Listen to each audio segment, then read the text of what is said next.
अस्सलामुअलैकुम नाज़रीन, मैं हूं सलवा स्नैन और आप देख रहे हैं Surya news HD।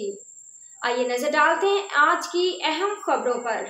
SSP Malir की ज़ेर निगरानी पुलिस ने मंशियात फरोश और जुराइम पेशा नासिर के खिलाफ जारी मुहिम में थाना कायदाबाद की हदूद में मुख्तलिफ मकामात पर टारगेटेड कॉम्बिंग ऑपरेशन किया गया। Targeted combing operation intelligence based मालूमात की बुनियाद पर मंशियात फरोश और जुराइम पेशा नासिर की गिरफ्तारी के लिए किया गया। जिले पुलिस सरबराह मलीर की ज़ेर निगरानी किए गए कॉम्बिंग ऑपरेशन में तलाश डिवाइसेस की मदद से मुतअद्दिद जुराइम पेशा अफराद को भी चेक किया गया।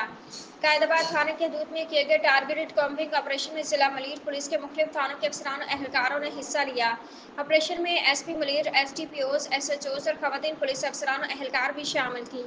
ऑपरेशन के दौरान मुख्तलिफ मकामात पर छापे मारे गए और घर घर तलाशी ली गई, जबकि इलाके के दाखिली खारजी रास्तों को भारी नफरी तैनात करके मुकम्मल तौर पर सील किया गया। जिला मलीर पुलिस शहर का जान माल की हिफाजत और माशरे का मंशियात और जुराइम पेशा नासिर से पाक करने के लिए मुस्तैद और पुरअज़्म है।